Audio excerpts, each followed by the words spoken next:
Welcome to Blessed Man Meditations. My name is Andy. On this YouTube channel, you'll find various videos produced in an effort to defend historic Christianity from alternative viewpoints that skeptics and others bring. I hope you'll find value in my work in the video that you're about to watch. Please like, comment, and subscribe. I look forward to receiving your feedback.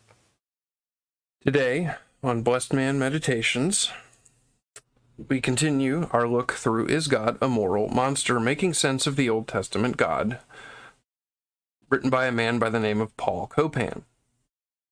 These are the contents of that book. Please feel free to pause it to review those if you like. Here is Paul Copan. He got his PhD from Marquette University. He's the Pledger Chair of Philosophy and Ethics at Palm Beach Atlantic University in the state of Florida. Paul Copan is the author or editor of over 20 apologetics and philosophy books, and he lives with his wife and 5 children in Florida. Today, on Blessed Man Meditations, we're looking at Chapter 4 of Copan's work, Is God a Moral Monster? And Chapter 4 is entitled Monumental Rage and Kinglike Jealousy, Understanding the Covenant-Making God. Recall Richard Dawkins' put down of God, claiming that he breaks into a, quote, monumental rage whenever his chosen people flirted with a rival god, end quote. Popular TV icon Oprah Winfrey said that she was turned off to the Christian faith when she heard that God is jealous. Bill Maher of religious fame or infamy has said much the same thing, that being jealous about having other gods before you just isn't, quote, moral, unquote. The new atheists likewise consider Yahweh to be impatient, jealous, and easily provoked, a petty and insecure deity. So we're going to look at the difference between good and bad jealousy. As Copan said in the previous chapter of Is God a Moral Monster, it's important to define our terms. Jealousy can be a good or a bad thing. It can be a bad thing or a good thing. It is bad to protect the petty. It is good to fiercely guard the precious. If jealousy that springs from a concern for another's well-being, if the jealousy that results comes from a concern for another's well-being, however, that is an appropriate form of jealousy. Yes, jealousy can be a vice. According to Galatians chapter 5, verse 20, one of the fruits of the flesh is jealousy. Yet it can also be a virtue.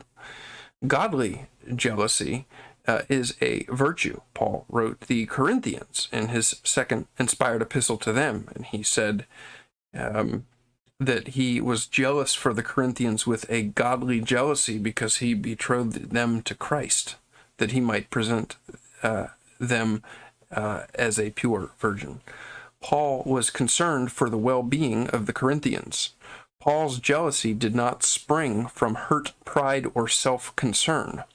Throughout the Bible, we see a God who is a concerned lover. He has tremendous love for his people. God is full of anguish and dismay when his covenant people pursue non-gods. In the prophetic book of Hosea, God, the loving husband, gets choked up when his wife, Israel, continually cheats on him. God says that his heart is turned over within him, that his compassions, all his compassions, are kindled in Hosea chapter 11, verse 8. So when can jealousy be a good thing? In God's case, jealousy can be a good thing when we're rummaging around in the garbage piles of life, avoiding the ultimate source of satisfaction, when we're trying to find the contentment of life, the satisfaction of life, the meaning for life in things, created things other than he himself. When we find meaning and contentment and joy, when we search for the meaning, contentment, and joy in that which is created rather than in our Creator. It reminds Copan of a comic strip that Copan once saw of a dog who'd been drinking out of a toilet bowl. With water dripping from the dog's snout, the dog looks up to tell us it doesn't get any better than this. Instead, and like that dog, instead of enjoying fresh spring water, we can be like that dog when we look for stagnant, crummy-tasting substitutes that will inevitably fail us as well. God laments over Israel. He says, "For my people have committed 2 evils. He said, they have forsaken me in Jeremiah chapter 2, the fountain of living waters, to hew them for themselves cisterns, broken cisterns that can hold no water. Now, Paul Copan goes into the marriage analogy. He said a friend of his who worked in a Christian ministry in Europe for many years told Copan about a Christian couple that he had gotten to know. Somehow, the subject of adultery came up in the conversation between Copan and his friend. The seemingly unassuming Dutch wife said that if her husband ever cheated on her, Copan said that she said, "I will shoot him." Copan knew that this jealous wife, that this zealous, jealous wife was not kidding. But a wife like this, one who does not get jealous and angry when another woman is flirting with her husband, really isn't all that committed to the marriage relationship. A marriage without the potential for jealousy when an intruder threatens it isn't much of a marriage. A spouse should be jealous for the devotion for their other spouse, for their spouse. If someone's flirting with my wife, I should get jealous about that and seek to stop it. And therefore, if God's people are flirting with someone or something else other than the one true God, he should get jealous and angry about that. That's the parallel.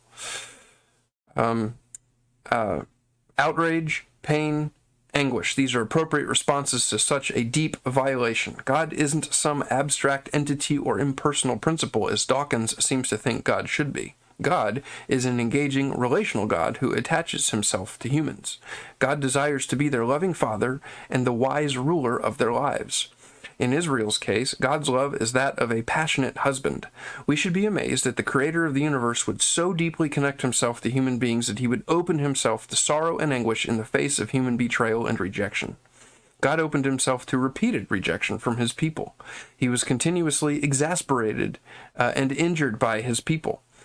In Ezekiel chapter 6, it says, quote, "How I have been hurt by their adulterous hearts, which have turned away from me, and by their eyes, which have played the harlot after their idols," end quote, Ezekiel 6:9. God endured much defiance despite his loving concern for his people.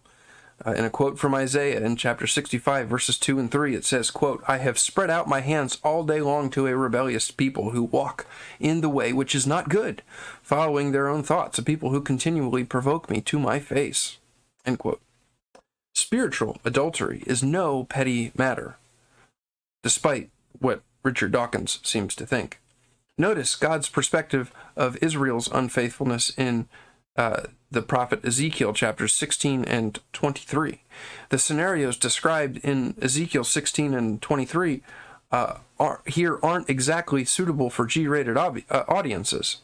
In chapter 16, intimate marital language is used for God's marriage to his people at Mount Sinai. He calls it the time for love.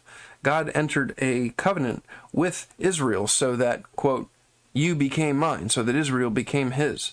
God provided lavishly for Israel, but Israel despised this privilege. Rather than trusting in God, Israel allied herself with other nations, trusting in their military might and foreign idols rather than in the one true God.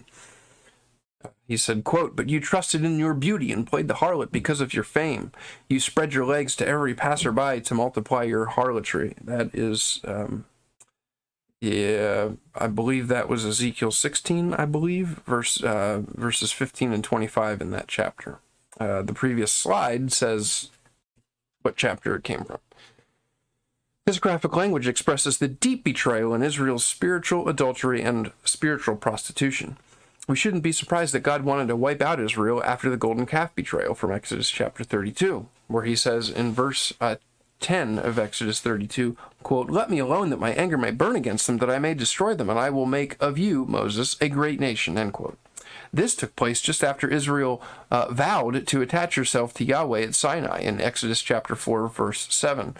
It says, "All that the Lord has spoken we will do, and we will be obedient." They promised to be obedient, but then just a few chapters later, they went and did the golden calf incident. Israel's idolatry was like a husband finding his wife in bed with another man on their honeymoon. That would be the ultimate of betrayals. The reason God is jealous is because he binds himself to his people in a kind of spousal intimacy. So worshiping idols and other gods is a rejection of who he is, just as adultery is a rejection of one's spouse in marriage. When the word jealous describes God in Scripture, it is in the context of idolatry and false worship. When we choose this worldly pursuits over our relationship with God, we engage in spiritual adultery, which provokes God to righteous jealousy. Unfortunately, a lot of Yahweh critics, like the New Atheists, who dislike the notion of divine jealousy, just don't understand why idolatry is such a problem. After all, what's the big deal about a hunk of meat to a statue, right? As has been said, ignorance may be bliss, but it isn't a virtue. Idolatry is, and always has been, a very seductive enterprise that can get the best of any of us. Idolatry in the ancient Near East involved manipulating reality, the gods, through certain rituals and sacrifices to get more kids, crops, and cattle. Chanting to an idol would get people into immediate contact with a god's very essence. And who wants to travel to Yahweh's Jerusalem 3 times a year when you can conveniently go to the shrine of a personal or family god like Dagon or Baal at a nearby grove or a high hill? Idolatry in the ancient Near East also appealed to the sensual and indulgent side. Rather than self-restraint in Yahweh worship, one could get drunk at idol feasts, as well as engage in ritual sex, gluttony, and adultery, all in the name of religion. Furthermore, idolatry in the ancient Near East didn't commit one to improved ethical behavior. As long as you kept your idol fed, you didn't have to change your lifestyle. Contrast this with the moral behavior required by Yahweh's people. Exodus 24 verse 3, where they said, "All the words which the Lord has spoken we will do." So calling Israel a mere flirt in these idolatrous scenarios reflects Dawkins' utter lack of awareness. So we could perhaps ask Richard Dawkins, how strong should a spouse's commitment to a marriage be? God's commitment couldn't be stronger, but Israel demonstrated that their commitment was not what it needed to be. How seriously should one treat adultery in marriage? Whichever way Dawkins would answer, it would no doubt be revealing. Now we're going to look at divine vulnerability.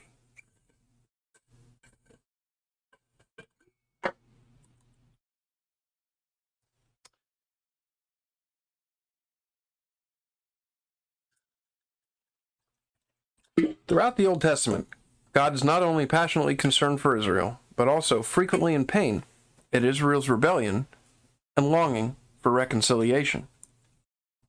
God is a wounded husband who continually attempts to woo his people Israel back into harmony with him. Isaiah chapter 5 portrays God as a vineyard owner who has busied himself with the task of planting his people Israel, whom he calls the choicest vine, on a fertile hill, digging all around it, removing its stones. Despite the legitimate expectation of Israel's bearing good fruit after all he had done, God is exasperated at Israel's worthless yield. What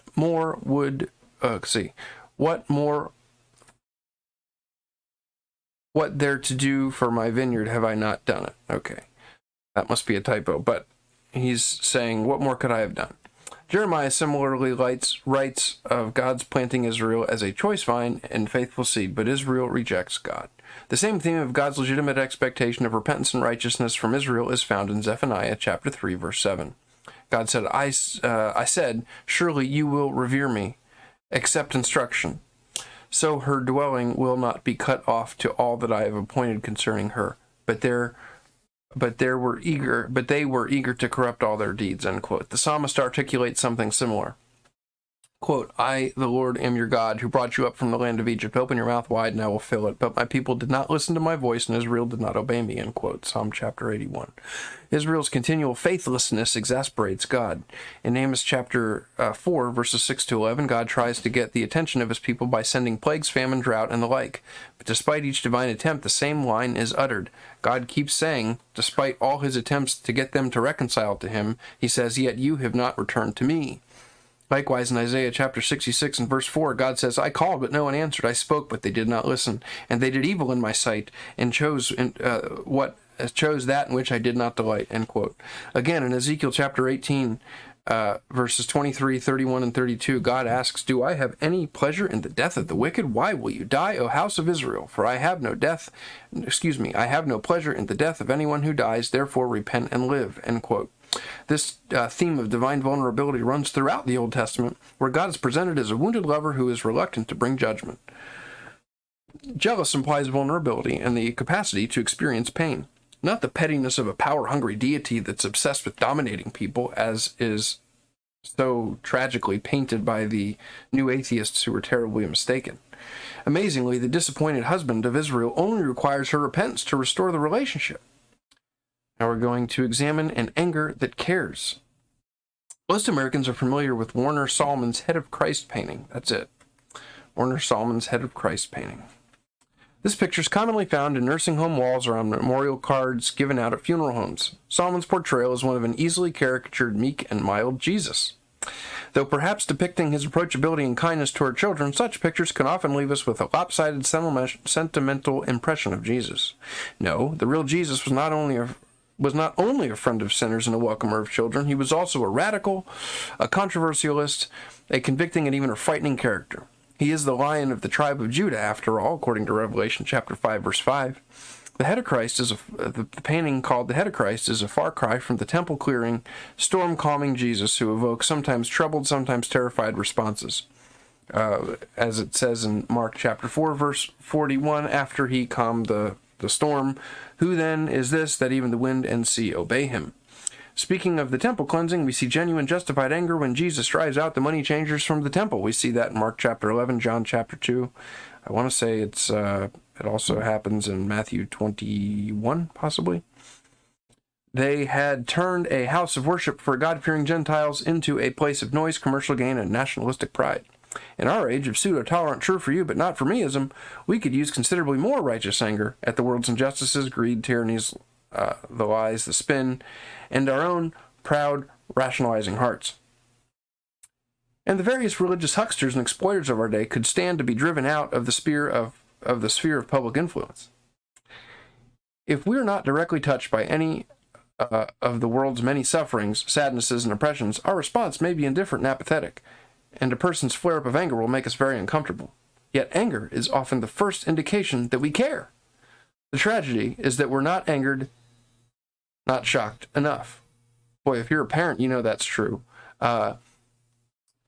When you get, if you were to get angry with your child in a controlled way, be angry and sin not. If you were to get angry with one of your children,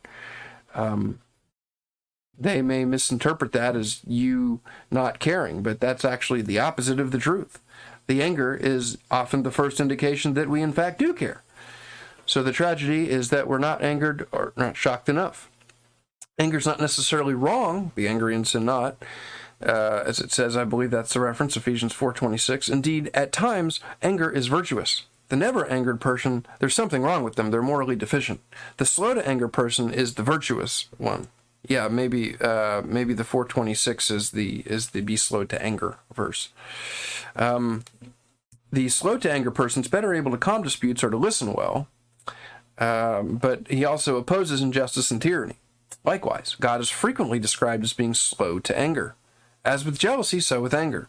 Is the anger self-centered or other-centered? Does the anger reflect profound selfishness or concern for others? I think the intimation that what Copan's getting at is that the anger of God is other. It's wanting the best spiritual benefit for His people. It's not a selfish anger that is built on sinful pride. Not profound selfishness. It reflects His concern for His people. On closer inspection, God's anger doesn't reflect self-centeredness. God's jealousy and anger spring from love and concern, not from hurt, pride, or immaturity. The new atheists resist the notion that God's rightful prerogative of God's rightful prerogatives over humans. The idea of God's judgment, divine judgment, or anger or jealousy somehow makes the new atheists uncomfortable. But like Narnia's Aslan, Yahweh, though gracious and compassionate, isn't to be trifled with. God gets jealous or angry precisely because He cares. Now we're going to look at divine jealousy to protect and benefit humans. Those claiming that God's jealousy is petty and constricting might liken God to a husband who won't let his wife even talk to another man. A more appropriate analogy, however, is a husband who's concerned that his wife is being emotionally drawn toward another man, just like God does not want his people to be emotionally drawn away from him towards things that are not God's. That husband wants to protect the preciousness of marital intimacy, which is in the best interest of his wife and their husband, and God wants to protect the preciousness of spiritual intimacy with his people, which is in the best interest of his people and their relationship. Critics, like the New Atheists, tend to create a false dichotomy between God's gracious rule and human well-being, as though these are opposed to each other. The Westminster Shorter Catechism begins with this question: what is the chief end of man? The famous response to this question from the Westminster Shorter Catechism is to glorify God and enjoy him forever. For many in the West, including professing Christians, the chief goal of many individuals is to further my interest and enjoy myself forever, rather than to glorify God and enjoy him forever. Or if God exists, then the Catechism's answer is subconsciously revised to this: the chief end of God is to make me as comfortable and pain-free as possible. Philosopher Thomas Nagel has admitted that he doesn't want there to be a God. Nagel acknowledges that in academic circles today there exists a cosmic authority problem. If people like Nagel don't want there to be a God, or they want a God who will let them do exactly as they want to do, then we're back to the problem of denying reality in order to pursue our own agendas. But obviously, God's ultimate role isn't to advance my own interest in freedom or human interest in freedom. The existence of God is no mere abstraction or armchair topic. The living God's existence to claim on our lives, the living God's existence and claim on our lives mean that something has to change. On the other hand, God's relationship with us isn't a commander-commandee arrangement similar to the divine cop in the sky notion. In that kind of relationship, God's will merely coerces, overriding the choices of human agents. Rather, God seeks the interpersonal intimacy with us in the context of covenant making. Critics typically paint the picture of two false alternatives: the first being sovereign coercion, and the second being total human autonomy. However, if we see God's activity in human nature as harmonious rather than in conflict, a new perspective dawns on us. When God's intentions for us are realized, and when we are alert to the divine-given boundaries built into our nature and the world around us, we human beings flourish. That is, we enjoy loving, trusting relationships with God and with one another because we're living out the design plan of God. God's jealousy isn't capricious or petty. God is jealous for our best interests. His commands are given for our good, according to those references in Deuteronomy. In fact, we only harm ourselves when we live for ourselves and create our own idolatrous God substitutes. So, for God to block the possibility of our knowing him would actually be to deprive us of the greatest possible good. Author and pastor Tim Keller illustrates how this works for postmoderns. Keller quotes by saying, or Copan quotes Keller by saying, quote, "Instead of telling them that they are sinning because they're sleeping with their girlfriends or boyfriends, I tell them that they're sinning because they're looking to their romances to give their lives meaning, justify, and save them, to give them what they should be looking for from God. This idolatry leads to anxiety, obsessiveness, envy, and resentment. I have found that when you describe their lives in terms of idolatry, postmodern people do not give much resistance. Then Christ and his salvation can be presented not at this point so much as their only hope for forgiveness, but as their only hope for freedom," end quote. When we apply this to God's jealousy, we can say that it's aroused not just to protect a relationship. God seeks to protect his creatures. God seeks to protect his creatures from profound self-harm. We can deeply damage ourselves by running after gods made in our own image. God's jealousy is other-centered. As we saw with God's humility, divine jealousy reacts to the human denial that God is God, to the false idea that a relationship with him isn't really needed for ultimate human well-being. God is the all-good creator and life-giver. He desires that his creatures live life as it should be. When a person acts in life-denying ways, like engaging in adultery, pornography, or promise-breaking, or simply suppressing the truth about God, God's jealousy surfaces so that person might abandon his or her death-seeking goals and return to an abundant life found in a life abandoned to God. Divine jealousy should be seen in light of God's willing the best for his creatures. C.S. Lewis's insightful perspective puts divine jealousy and human idolatry into proper perspective. C.S. Lewis, quote, begins, "If we consider the unblushing promises of reward and the staggering nature of the rewards promised in the Gospels, it would seem that our Lord finds our desires not too strong but too weak. We are half-hearted creatures, fooling about with drink and sex and ambition when infinite joy is offered us, like an ignorant child who wants to go on making mud pies in a slum because he cannot imagine what is meant by the offer of a holiday at the sea.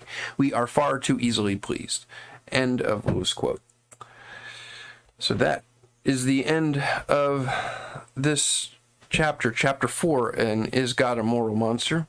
Next time we will look at chapter 5, where we will continue in part 2 of Is this a gracious God or a moral monster? And we will examine the question about child abuse and bullying and God's ways in the binding of Isaac. So, thank you for watching. Please like, comment, and subscribe. And please consider supporting this ministry by purchasing the published work, the volume on the first 30 chapters of the Book of Psalms, Pinnacles and Plateaus, Meditations with the Psalmist. If you don't see it online available, you can contact me directly. And I hope you have a blessed rest of your day.